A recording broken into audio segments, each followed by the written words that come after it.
Hello friend, welcome to knowledge world. कैसे हैं आप लोग सभी? आई होप सभी अच्छे होंगे। देखिए, आज हम लोग जो है फिजिक्स के एक नए चैप्टर को स्टार्ट करेंगे, जो कि आपको प्रोजेक्टाइल मोशन यानी कि प्रक्षेप्य गति, आज हम इसको करेंगे। ठीक, उससे पहले देखिए हम लोग कौन कौन सा चैप्टर कर चुके हैं, तो उसको हम लोग देखते हैं। ठीक, तो देखिए सबसे पहले हम यूनिट एंड मेजरमेंट का 2 क्लास लिए हैं, जिसमें कि पूरा जो है अब इसमें थ्योरी के साथ साथ जो है जितना भी प्रीवियस ईयर क्वेश्चन पूछा हुआ था उसको भी करा दिया गया है। जो भी दोनों वीडियो नहीं देखे तो जाके सबसे पहले ये देखे। ठीक, उसके बाद देखिए मोशन को हम लोग पूरा ख़त्म कर चुके हैं, यानी कि 2 चैप्टर हम लोग ख़त्म कर चुके हैं। मोशन का देखिए 3 क्लास में लगाए हैं, बैक टू बैक जो है आपको ये तीनों क्लास जो है आपको लगा है, जिसमें कि आपको थ्योरी के साथ साथ इसमें देखिए नोमनिकल भी बताया गया है। जितना भी मोशन के चैप्टर से नोमनिकल पूछा जाता है उस सारा नोमनिकल को भी हम लोग कर लिए हैं। ठीक है, तो आज हम लोग करेंगे प्रोजेक्टाइल मोशन को। तो प्रोजेक्टाइल मोशन को स्टार्ट करते हैं, और इससे पहले जो है बता दें कि इसका पीडीएफ जो है हमारे Telegram channel knowledge world PDF पर अपलोड कर दिया गया है, और टेलीग्राम चैनल का लिंक इस वीडियो के डिस्क्रिप्शन में दे दिया गया है। ठीक है, और ये पिछला सारा वीडियो देखने के लिए आप चैनल पर जाइए, प्लेलिस्ट बना दिया गया है साइंस फाउंडेशन बैच 2025 के नाम से, उसमें जाकर के आप सारा वीडियो को सीरियल वाइज देख सकते हैं। तो चलिए वीडियो स्टार्ट करते हैं। हम समझते हैं प्रोजेक्टाइल मोशन। देखिए प्रोजेक्टाइल मोशन जो प्रक्षेप्य गति होता है, तो इसे हम क्या कहते हैं? देखिए इसका देखिए डिफिनीशन देखते हैं। क्या कहता है कि अगर कोई पिंड एक ही समय में 2 दूरी तय करता है, यानी एक समय में ये आपको 2 दूरी तय करता है, तो 2 दूरी में कौन कौन? एक क्षैतिज दूरी तथा एक उदग्र दूरी तय करता है, तो पिंड की ऐसी गति क्या कहते हैं? तो प्रक्षेप्य गति कहते हैं। ठीक है, देखिए हम इसको समझते हैं। देखिए जैसे हो गया कि इसका देखिए उदाहरण क्या होगा कि छक्का मारने पर बॉल की गति। ठीक है, जैसे देखिए कोई एक क्रिकेटर है, यहाँ से जो है बॉल को क्या किया, इसने छक्का मारा तो इसका पथ कैसा होगा? देखिए ऐसा होगा। ठीक ना, ऐसा होगा। आगे जाके छक्का मारा है तो बाउंड्री पार करेगा, तो आगे जाके बाउंड्री पार जा करके ये गिर जाएगा। ठीक है, तो बाउंड्री पार गिर गया। अब देखिए ये कैसा हुआ, इसका देखिए गति कैसे हो रहा है। देखिए इसमें जो है ये जो छक्का आप एक कुछ न कुछ गति ऊपर की ओर भी कर रहा है, और कुछ न कुछ गति जो है इस साइड भी कर रहा है। ठीक ना, इस साइड कर रहा है, तभी तो ये नीचे गिरा है। अगर सिर्फ ऊपर ही गति करता तो ऊपर रहता, तो यानी कि इसकी एक साथ में जो है ये 2 गति कर रहा है। ठीक, तो उसे हम क्या कहेंगे? तो इसे हम कहेंगे प्रोजेक्टाइल मोशन। यानी ऊपर जो गति कर रहा है उसको कहा जाता है उदग्र गति, और जो नीचे गति कर रहा है इस साइड, तो उसे कहा जाता है आपको क्षैतिज गति कहा जाता है। ठीक, यानी कि क्षैतिज गति तथा उदग्र गति जो है ना दोनों करता है एक साथ। ठीक, अब देखिए इसका जो पथ होता है तो ये कैसा होता है? तो ये देखिए ये पथ को कहा जाता है परवलयाकार कहा जाता है। ठीक ना, तो ये पथ कैसा होता है? तो ये पथ आपको परवलयाकार होता है। देखिए इसका उदाहरण है छक्का मारने पर बॉल की गति, ये सब इसका उदाहरण हो गया प्रक्षेप्य गति का। अब भाला फेंकने पर भाले की गति, मिसाइल फेंकने पर मिसाइल की गति, ये सब क्या है? तो प्रोजेक्टाइल मोशन का उदाहरण है। ठीक है, यहाँ देखिए ये मिसाइल चल रहा है, तो देखिए ये कैसा पथ बनाया, तो क्या ऐसा पथ बनाया, तो ये क्या हो गया? तो ये आपको प्रोजेक्टाइल मोशन हो गया। यहाँ देखिए कोई लड़का है जो कि बॉल को मार रहा है पैर से, यानी कि फुटबॉल से ऊपर उठा दिया बॉल को, तो ये कैसा बना लिया? तो ऐसा पथ बना लिया, तो इन्हें प्रोजेक्टाइल मोशन हो गया। ठीक है, अब देखिए इस साइड में ये लड़का क्या कर रहा है, यहाँ कोई गेंद को जो है ये फेंक रहा है, तो फेंका तो ये गेंद देखिए यहाँ गिरा, तो कैसा ये पथ बनाया? तो ये भी परवलयाकार पथ हो गया। देखिए कोई आदमी है जो कि यहाँ पर भाला फेंक रहा है, तो इनकी भाला जो फेंका ये भी प्रोजेक्टाइल मोशन का ही ये पथ बना है। ठीक है, तो ये सारा आपको प्रोजेक्टाइल मोशन आप समझ गए हो। ठीक, अब देखिए प्रोजेक्टाइल मोशन से संबंधित जो है कुछ नोमनिकल पूछा जाता है, और कुछ फैक्ट है उसको भी हम लोग जान लेते हैं। देखिए इसमें देखिए एक नोट में कहा गया है कि अगर कोई शिकारी है पेड़ पर बैठे किसी बंदर को गोली चला रहा है, और गोली के चलाते ही बंदर कूद जाता है, तो संभावना है कि बंदर को गोली लगाए गए स्थान पर लग जाएगी, क्योंकि पहले गोली का पथ सरल रेखीय होगा और फिर जो है गोली का पथ प्रक्षेप होगा। ठीक ना, क्या कहा है कि एक शिकारी है पेड़ पर बैठा है, किसी बंदर को गोली चला रहा है। ठीक ना, और चलते ही बंदर जो कूद जाता है, यानी कि जब देखिए ये पेड़ का टहनी है, ठीक है, इस पर ये क्या है? बंदर बैठा हुआ है, ये गोली चलाया। ठीक, तो गोली चलाया, तो देखिए यहाँ से माना कि ये गोली चलाया, तो यहाँ देखिए इस निशाना पर वो बैठाया होगा यहाँ से, तो गोली यहाँ चलाया, लेकिन जो है ये क्या हुआ? तो बंदर यहाँ से कूद गया। ठीक, तो कूदा तो क्या हुआ? देखिए ये गोली का पथ कैसा होता है? तो ये परवलयाकार होगा, तो परवलयाकार होगा तो यहाँ आते आते मैक्सिमम हाइट जाते नीचे आएगा, तो नीचे आते देखिए इसका निशाना यहाँ लग गया, यानी क्या होगा कि बंदर को लग जाएगा। यही बात इसमें समझा रहा था। ठीक ना, क्या हुआ? तो पहले इसका सरल रेखा होगा, फिर गोली का पथ प्रक्षेप हो जाएगा, तो प्रक्षेप होते नीचे गिर जाएगा, तो यानी कि नीचे की ओर लग जाएगा। ये यही समझा रहा था। ठीक ना, अब देखिए प्रोजेक्टाइल मोशन को हम समझते हैं कैसे गति करता है। ठीक, जैसे देखिए यहाँ से कुछ फेंका गया है गेंद को, तो देखिए ऐसे ही ये गति करते हुए जाएगा और उस साइड क्या गिर जाएगा। ठीक है, तो ये देखिए क्या हुआ यहाँ पर प्रोजेक्टाइल मोशन में, इसमें देखिए इसको उदग्र गति हो रहा है तो ये क्या हो गया, तो यू साइन थीटा होता है, और जो क्षैतिज गति होता है उसे हम यू कॉस थीटा कहते हैं। ठीक है, आप देखिए क्या है कि इसमें जो है आपको गति क्या है, यहाँ से गेंद आकर के यहाँ गिरा है, तो ये यहाँ से यहाँ तक आया, तो इनकी कितना दूर गया उसको परास कहा जाता है, जिसको आर से डिनोट किया जाता है। अब देखिए यहाँ जाते जाते देखिए ऐसे गिरा है, तो इसका देखिए सबसे महत्तम ऊंचाई को हो गया, ये पॉइंट हो गया सबसे महत्तम ऊंचाई, यानी कि जो महत्तम ऊंचाई होता है उसको एच से डिनोट किया जाता है, यानी कि एच मैक्स से, ये है। उसके बाद देखिए एक और है, तो यहाँ से यहाँ जाने में उसको जो समय लगा उसे क्या कहा जाते हैं, तो इसे प्रक्षेपण समय कहते हैं, जिसे हम टी से डिनोट करते हैं। ठीक, अब देखिए तीनों का जो है फार्मूला अलग अलग होता है, उस सबको हम लोग देख लेते हैं। ठीक, उससे पहले देखिए एक पॉइंट है उसको देखना है। देखिए क्या कहा है कि जब किसी वस्तु को यू वेग से थीटा कोण पर प्रक्षेपित किया जाता है तो उसके दो घटक होते हैं। ठीक है, तो इनकी जब हम यू वेग से कोई वस्तु को प्रक्षेपित कर रहे हैं, थीटा कोण से कुछ ना कुछ कोण से प्रक्षेपित कर रहे हैं, तो वो कैसा होगा, तो प्रोजेक्टाइल मोशन होगा। तो प्रोजेक्टाइल मोशन में तो दो घटक होता ही है, तो दो घटक में कौन कौन होगा, देखिए क्षैतिज घटक होगा यू कॉस थीटा और उदग्र घटक होगा यू साइन थीटा होगा। ठीक, अब देखिए यू कॉस थीटा का मान जो है पूरे प्रक्षेप गति में कहीं नहीं बदलता है। ठीक है, तो देखिए यहाँ हम समझते हैं कि देखिए यू कॉस थीटा कौन है, तो ये नीचे वाला गति है जो यू कॉस थीटा है। ठीक ना, यहाँ भी देखिए यू कॉस थीटा का मान वही है, यहाँ भी देखिए वही है, यहाँ भी वही है, लेकिन यू साइन थीटा का आप देखिएगा तो कैसे, यू साइन थीटा उदग्र गति है, तो उदग्र देखिए यहाँ पर इतना है उदग्र गति, यहाँ जाकर देखिए कुछ और हो गया ढाल, यहाँ देखिए सबसे अधिक हो गया, फिर देखिए डाउन हो गया,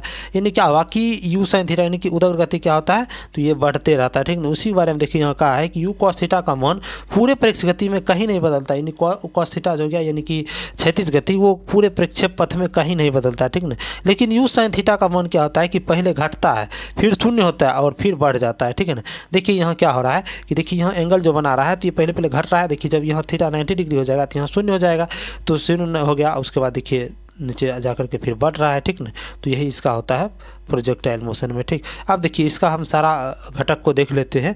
जैसे हम देखे थे कि ये होता है आपको मैक्सिमम दूरी आर होता है, परास होता है, ये एच मैक्सिमम हाइट हो गया, ये टी क्या होगा उड्डयन काल हो गया, इनकी सारा का फार्मूला होता है, तो और उस पर नॉमिकल भी पूछा जाता है, सबको देख लेते हैं। देखिए परास यानी रेंज का फार्मूला क्या होता है, देखिए रेंज सबसे पहले समझिए क्या होता है कि क्षैतिज दिशा में तय की गई कुल दूरी को परास कहते हैं। देखिए ये है आपको क्षैतिज दिशा, इसमें जो है ये कुल दूरी जितना तय किया है उसे क्या कहते हैं, तो परास यानी रेंज कहते हैं। तो रेंज बराबर फार्मूला होता है u square sine 2 theta by g. ठीक, इस फार्मूला को आप लोग याद रखिएगा क्योंकि देखिए ये बहुत ही इंपॉर्टेंट फार्मूला है। ठीक, परास का फार्मूला देख लिए, तो देखिए परास में क्या होता है कि हम कितना एंगल से फेंकेंगे कि क्या होगा, तो वो ज़्यादा जाएगा। देखिए यहाँ कहा है कि अगर किसी वस्तु को 36 से 45 डिग्री के कोण पर फेंका जाता है तो वस्तु जो है 36 से महत्तम दूरी तय करेगा। ठीक ना, अगर देखिए यहाँ से हमको कोई वस्तु को फेंकना है, इसके लिए जो है हमको यहाँ से एंगल जो अगर हम 45 डिग्री लेते हैं तो ये सबसे ज़्यादा दूर जा कर के गिरेगा। ठीक ना, ये जो जाके दूर गिरेगा, ये मतलब क्या हुआ, इसका परास हो गया आर। तो देखिए हम आर का वैल्यू निकालते हैं। देखिए आर का फार्मूला क्या होता है, u square sine 2 theta by g होता है। ठीक, तो यहाँ देखिए हम थीटा की जगह 45 डिग्री रखते हैं, तो देखिए क्या है फार्मूला, यू स्क्वायर साइन, देखिए क्या कहता है formula, you square sine 2 theta बटा जी। क्या होता है ये है आपको आर यानी रेंज का फार्मूला है। ठीक, अब देखिए जब हम इसको 45 डिग्री के कोण पर हम फेंकेंगे तो इसका क्या होगा, देखिए 45 डिग्री के कोण पर फेंकेंगे तो ये आर का वैल्यू क्या निकलेगा, देखिए हम उसको निकालते हैं कि ये महत्तम होगा। ठीक ना, देखिए आर बराबर क्या हो जाएगा, यू स्क्वायर, यू तो यू स्क्वायर ही रहेगा। अब देखिए साइन 2 थीटा में देखिए क्या है, तो थीटा का वैल्यू 45 डिग्री यानी 45 डिग्री 90 डिग्री ये हो गया, उसके बाद देखिए जी हो गया। ठीक, बटा में जी, ये देखिए साइन 90 डिग्री जो होता है, साइन का जो 90 डिग्री होता है इसका वैल्यू क्या होता है, 1 होता है। यानी कि देखिए आर का एक अलग से फार्मूला निकल कर आ गया, यू स्क्वायर बटा जी हो गया, क्योंकि देखिए साइन 90 डिग्री 1 ही हो जाएगा। यानी क्या कहेगा कि जब हम अगर सीधे पूछेगा कि अगर हम सबसे ज़्यादा मतलब 45 डिग्री कोण पर फेंकते हैं, यदि हमको किसी को अधिकतम महत्तम दूरी तक ले जाना है तो उसके लिए फार्मूला, तो आर के लिए डायरेक्ट फार्मूला हम रख सकते हैं, यू स्क्वायर बटा जी रख सकते हैं। ठीक, तो ये अलग से फार्मूला निकल गया। ठीक, और आपको ये प्रश्न बार बार पूछा भी जाता है कि अगर किसी वस्तु को हम कितना डिग्री कोण पर फेंकेंगे कि वस्तु क्षैतिज में महत्तम दूरी तय करेगा, तो इसका आंसर 45 डिग्री होगा। ये जो है बहुत बार क्वेश्चन पूछ चुका है। ठीक है, तो चलिए आगे देखते हैं। अब देखिए आगे महत्तम ऊंचाई जो होता है उसको देखते हैं। ठीक है, ये महत्तम ऊंचाई कौन सा बिंदु है, तो देखिए यही है आपको एच मैक्स जो है ये जो आपको ऊपर गया है ये लाइन, तो ये यही आपको महत्तम ऊंचाई है इस साइड लाइन, ठीक है। ये एच मैक्स जो है यही महत्तम ऊंचाई, तो महत्तम ऊंचाई को हम लोग निकाल लेते हैं, ठीक। देखिए महत्तम ऊंचाई के लिए आपको फार्मूला होता है एच मैक्स बराबर you square sine square theta बटा 2g होता है, ठीक है। एच मैक्स का ये फार्मूला हो गया। उसके बाद देखिए आपको कौन है एच मैक्स के बाद, तो ये आपको प्रारंभिक बिंदु से अंतिम बिंदु तक जाने में लगा जो समय लगा है, तो यानी कि t हो गया, तो क्या हो गया 2u साइन थीटा बाई जी हो गया, ठीक। यानी कि तीनों का फार्मूला जो है आपको अच्छे से कंठस्थ होना चाहिए, ठीक। इस पर जो है आपको बहुत सारा क्वेश्चन पूछा जाता है। तो चलिए अब हम इस पर जो भी न्यूमेरिकल बनता है प्रश्न उस सबको हम लोग कर लेते हैं, ठीक। देखिए पहला प्रश्न कहा है कि किस कोण से फेंके जाने पर कोई वस्तु सर्वाधिक दूरी तक प्रक्षेपित होती है। तो ये तुरंत अभी देखे थे कि 45 डिग्री कोण पर हम फेंकते हैं तो क्या होता है उसका आर जो होता है सबसे अधिकतम होता है, यानी कि आर का मान उसका परास क्या होता है तो अधिकतम होता है, यानी कि सबसे अधिकतम दूरी तक जाएगा, ठीक। तो इसका उत्तर ऑप्शन नंबर डी हो जाएगा 45 डिग्री, ठीक। तो चलिए अगला प्रश्न है कि जब एक कण को किसी प्रारंभिक वेग से प्रक्षेपित किया जाता है तो यह 50 मीटर की दूरी तय करता है, यानी कि आर का वैल्यू दे दिया है कितना तो 50 मीटर, ठीक है। आगे पढ़ते हैं। और उसी जब इसे दोगुने वेग से हम प्रक्षेपित करते हैं तो उस पर तय की गई कुल दूरी क्या होगा। देखिए पहले जो हमको दूरी क्या था तो u था, अब दूरी हम क्या ले लिए 2u ले लिए, ठीक। अब देखिए किसके बारे में बोला है दूरी के बारे में, तो r का फॉर्मूला क्या होता है r बराबर यू स्क्वायर साइन 2 थीटा बटा जी होता है। देखिए यही फार्मूला होता है, एक बार फार्मूला को कन्फर्म कर लेते हैं आर का फार्मूला, ठीक। देखिए यू स्क्वायर साइन 2 थीटा बटा जी, ठीक है, यही फार्मूला होता है। तो यहाँ देखिए आप गौर कीजिए इसमें क्या है, तो देखिए यू स्क्वायर जो है यहाँ आप देख सकते हैं यू जो है आर के साथ कैसा संबंध बना रहा है तो समानुपाती का संबंध बना रहा है, ठीक ना। यानी कि आर जो है यू के स्क्वायर के समानुपाती है, ठीक ना, यानी प्रारंभिक वेग के स्क्वायर के समानुपाती है। पहले देखिए यू का वैल्यू यू था तो ये कुछ दूरी तय करता था, जब इसका 2u हो गया तो ये कितना दूरी तय करेगा तो यानी कि 4 गुना दूरी तय करेगा, यानी कि 4 गुना दूरी तय करेगा। तो यानी कि पहले ये 50 मीटर जाता था तो अब कितना जाएगा तो ये 50 का 4 गुना जाएगा, यानी कि 5 × 20 यानी टोटल कितना हो जाएगा तो ये 200 मीटर जाएगा, ठीक, जो कि ऑप्शन नंबर सी में दिया हुआ है। तो इसका उत्तर ऑप्शन नंबर सी हो जाएगा। नेक्स्ट प्रश्न है कि एक कण 36 से 15 डिग्री कोण पर प्रक्षेपित किया जाता है तो परास 1.5 किलोमीटर होता है, ठीक। जैसे देखिए एक थीटा दिया हुआ है आपको, इस हम 15 डिग्री कोण पर जब हम किसी वस्तु को फेंकते हैं तो क्या होता है तो उसका रेंज जो है यानी कि आर का वैल्यू जो है ये आपको 1.5 किलोमीटर यानी 1.5 किलोमीटर होता है, ठीक ना। देखिए इसी में कहा है कि यदि उसे जब हम 36 से 45 डिग्री पर प्रक्षेपित किया जाए तो उसका परास क्या होगा, ठीक। देखिए 45 डिग्री पर जब प्रक्षेपित किया जाता है तो उसका अलग से हम परास का फार्मूला निकाले थे पिछले स्लाइड में, तो क्या निकाले थे तो यू स्क्वायर बटा जी निकाले थे, ठीक ना। तो यहाँ से हमको यू स्क्वायर बटा जी का वैल्यू निकाल लेंगे तो वो 45 डिग्री पर जो फेंका गया परास होता तो वो निकल ही जाएगा। तो देखिए आर का फार्मूला क्या होता है तो होता है यू स्क्वायर साइन 2 थीटा बटा जी होता है, ठीक है। देखिए आर का वैल्यू कितना है तो 1.5 किलोमीटर है, तो ये हम पुट करते हैं 1.5 इंटू यू स्क्वायर बटा जी इंटू सॉरी ये बराबर नहीं होगा बीच में बराबर हो जाएगा और इंटू क्या हो जाएगा तो साइन 2 थीटा, तो साइन 2 थीटा जगह 2 गुना 15 हो जाएगा कि साइन 30 डिग्री हो जाएगा, यानी कितना हो जाएगा ये हो जाएगा आपको साइन 30 डिग्री, ठीक। अब देखिए साइन 30 डिग्री का वैल्यू क्या होता है तो साइन 30 डिग्री का वैल्यू 1/2 होता है।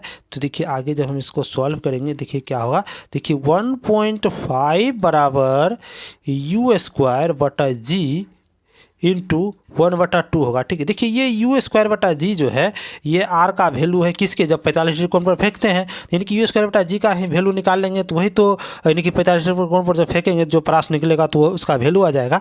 देखिए यू स्क्वायर बटा जी का वैल्यू क्या आ जाएगा, देखिए 15 × 30 यानी कि 3.0 किलोमीटर आ जाएगा, ठीक ना। तो यानी कि जब हम उसको 45 डिग्री कोण पर फेंकेंगे कितना किलोमीटर जाएगा तो ये आपको 3 किलोमीटर जाएगा, जो कि ऑप्शन नंबर डी में दिया है। तो इसका सही उत्तर ऑप्शन नंबर डी हो जाएगा, ठीक है। आपको अंतिम प्रश्न था तो आई होप सभी को सारा प्रश्न से समझ में आया होगा। तो आप लोग जो है वीडियो में अंत तक बने रहें तो इसके लिए धन्यवाद। और इसका पीडीएफ हमारे टेलीग्राम चैनल नॉलेज वाले पीडीएफ पर अपलोड कर दिया गया है। टेलीग्राम चैनल का लिंक इस वीडियो के डिस्क्रिप्शन में दे दिया गया। तो चलिए मिलते हैं नेक्स्ट वीडियो में।